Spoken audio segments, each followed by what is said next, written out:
Di balik kehidupan syariatnya yang sangat kuat, rakyat Aceh ternyata pernah dipimpin oleh raja perempuan atau sultanah.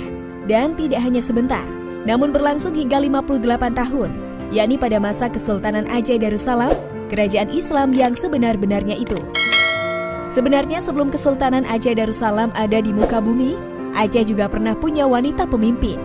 Ia adalah penguasa ke-6 kerajaan Samudra Pasai, yakni Sultanah Nihrasiah Rawangsa Kadiu.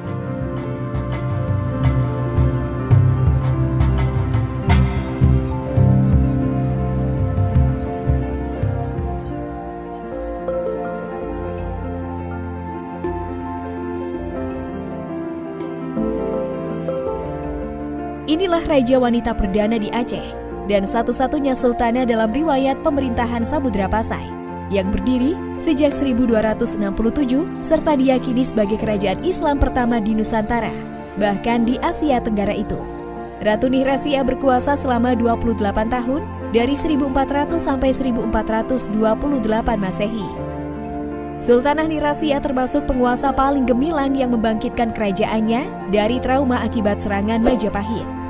Dipimpin langsung oleh Gajah Mada, Majapahit menyerbu Samudra Pasai sejak masa Sultan Malik Az-Zahir pada 1346 sampai 1383 Masehi, yang tidak lain adalah kakek Nihrasiah, dan berlanjut ke era ayahnya Sultan Zain Al-Abidin pada 1383 sampai 1400 Masehi.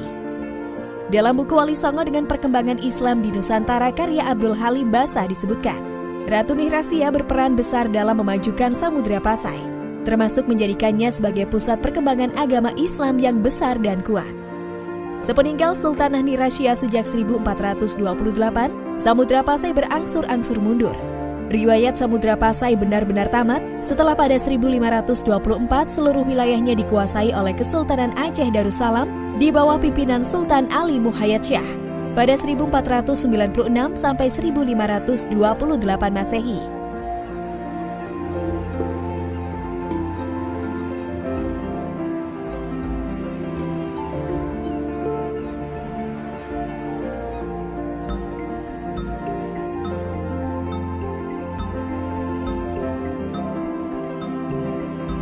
Setelah tahun 1641, Kesultanan Aceh Darussalam diperintah oleh raja perempuan, yakni Sultanah Safiatuddin.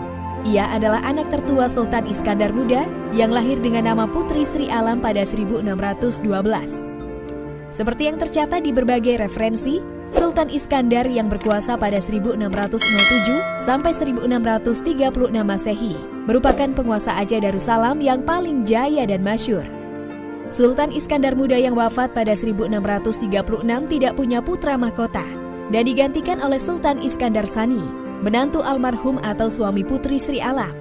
Iskandar Sani adalah putra Sultan Ahmad Shah, Sultan Pahang kini wilayah Malaysia, yang menikah dengan Putri Sri Alam setelah Sultan Iskandar Muda menaklukkan Pahang pada 1617. Namun, era Sultan Iskandar Sani tidaklah lama. Dari 1636 hingga 1641 yang merupakan tahun kematiannya. Situasi politik yang mendesak saat itu kemudian menempatkan Putri Sri Alam sebagai pemimpin Kesultanan Aceh Darussalam berikutnya. Dengan gelar Paduka Sri Sultanah Ratu Safiatuddin Tajul Alam Shah Johan Berdaulat Zilulahi Fil Alam binti almarhum Sri Sultan Iskandar Muda Mahkota Alam Syah. Perdebatan yang menyoal pemimpin perempuan dalam pemerintahan Islam ternyata sudah terjadi pada saat itu. Ada sejumlah kalangan yang tidak setuju atas naiknya tahta Sri Putri Alam atau Ratu Safiatuddin. Terjadilah beberapa kali aksi pemberontakan, juga upaya pengkhianatan untuk mendongkel kepemimpinannya. Situasi bertambah pelik karena Sultanah Safiatuddin juga harus menghadapi ancaman dari luar seiring mulai menguatnya pengaruh VOC setelah berhasil merebut Malaka dari Portugis pada awal 1641. Namun ternyata sang ratu mampu melewati masa-masa sulit itu. Bahkan ia terbilang sukses membangkitkan kejayaan Aceh Darussalam yang mengalami periode gemilang pada era kepemimpinan sang ayah, Sultan Iskandar Muda, dan sempat redup semasa dipimpin oleh sang suami, Sultan Iskandar Sani.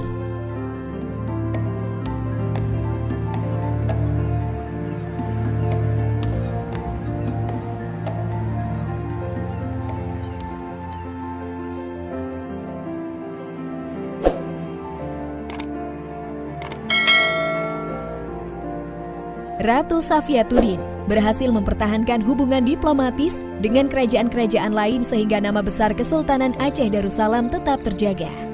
Tak hanya itu, di masa kekuasaannya Aceh Darussalam mengalami kemajuan pesat dalam berbagai bidang, termasuk ekonomi, agama, hukum, seni dan budaya, hingga ilmu pengetahuan.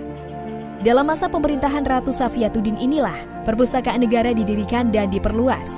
Selain itu, Sang Ratu juga memberikan dukungan penuh kepada para sastrawan dan kaum intelektual untuk mengembangkan bakat. Inilah masa yang melahirkan para cendekiawan macam Hamzah Fansuri, Nuruddin Ar-Raniri, Syekh Abdul Rauf, dan masih banyak yang lainnya. Sultanah Safiatuddin bertahta selama 34 tahun hingga mangkat pada 1675. Sepeninggal Sang Ratu pertama, Kesultanan Aceh Darussalam masih dipimpin oleh para perempuan tangguh sampai 20 tahun setelahnya, yaitu berturut-turut Sultanah Naki al-Din Nur al-Alam pada 1675 sampai 1678 Masehi, Sultanah Zaki al-Din Inayat Shah pada 1678 sampai 1688 Masehi, sampai masa pemerintahan Sultanah Kamalat Shah Zinat al-Din pada 1688 sampai 1699 Masehi. Kendati tidak semua ratu itu sanggup membawa Kesultanan Aceh Darussalam merasakan era emas seperti pada masa Sultan Iskandar Muda dan Sultanah Safiatuddin. Namun bahwa Serambi Mekah yang menerapkan syariat hukum Islam pernah memiliki rekam sejarah gemilang di bawah kepemimpinan kaum Hawa adalah fakta sejarah yang tidak terbantahkan. Bahkan Aceh punya banyak lagi tokoh-tokoh pemimpin perempuan yang tidak melulu bertahta dengan label ratu atau sultanah. Para wanita hebat asli Tanah Rencong ini bahkan tampil sebagai panglima perang dan memimpin perjuangan rakyat Aceh melawan penjajah. Dari Laksamana Malahayati, Cut Mutia, Pecut Baren, Pocut Merah, Intan, Cut Po Fatimah, hingga tentunya Cut Nyak Din yang melegenda itu.